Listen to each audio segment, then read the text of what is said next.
Gujarati પિક્ચરનું milestone એટલે કે Maran film એટલા માટે કે રિલીઝ પહેલાં નેશનલ એવોર્ડ બહુ મોટી વાત છે. શું કહેવો તમે? બહુ ખુશ છીએ. આવો સરસ એક અવોર્ડ મળ્યો છે અને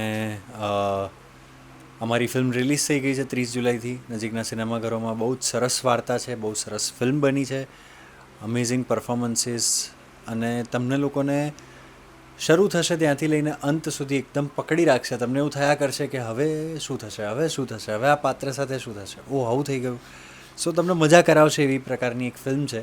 અને એની સાથે સાથે એક એવી વાત કરી દેશે કે જે કહેવી બહુ જરૂરી છે પણ આપણે કોઈ જ કરતા નથી એ વાત. સો પ્લીઝ જોવા જાઓ અને અમને જણાવો કે તમને કેવી લાગે છે અમારી ફિલ્મ. તમારા રોલ વિશે શું કહેશો તમે?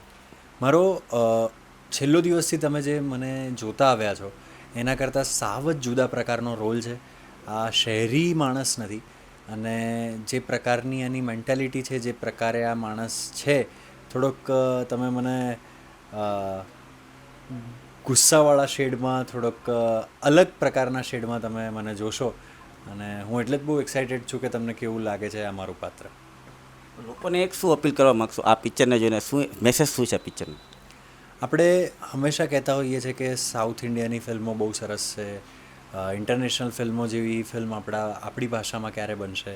સો આ એક એવો પ્રયાસ છે કે જે ફિલ્મો આપણે બહારની ફિલ્મો આપણે જોતા હોઈએ છીએ એ પ્રકારની કંઈક નવી વાત આપણી ભાષામાં કરવાનો અમે પ્રયત્ન કર્યો છે. સો પ્લીઝ આ પ્રયત્નને વધાવી લો. તમે જુઓ, કેવો લાગે છે એમને જણાવો.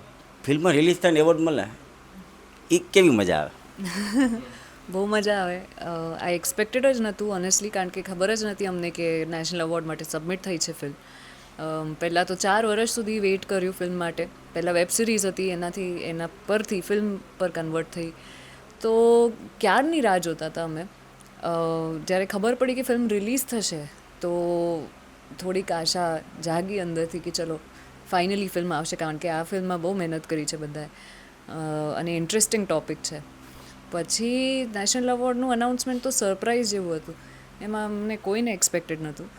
તો એનાથી તો પછી આખું બધું જ બદલાઈ ગયું, એટલે બધું બહુ પોઝિટિવ થઈ ગયું. ફિલ્મ જો લોકો જોવા કેમ જશે? એટલા માટે, કારણ કે સ્પેશિયલી આજનો જે યુથ છે એને ઇનફેક્ટ બહુ બધા જે આપણા ગુજરાતી વ્યૂઅર્સ છે એમને હવે કંઈક જુદું જોઈએ છે. એ એક્સપોઝડ વધારે હવે થઈ ગયા છે પેન્ડેમિક પછી. તો ઓટીટી પર બધી ફિલ્મો જોઈએ છે, વેબ સિરીઝ જોઈએ છે.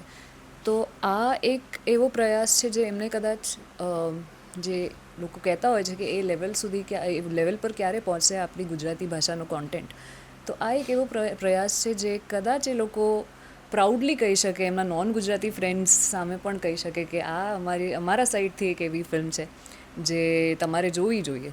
તો મને લાગે છે કે એટલા માટે લોકો જોશે, કારણ કે આ ઇન્ટરનેશનલ, જેમ યશે કીધું, ઇન્ટરનેશનલ સ્ટેન્ડર્ડ્સને મેચ થતી એક ફિલ્મ છે. આપના રોલ વિશે શું કહેશો?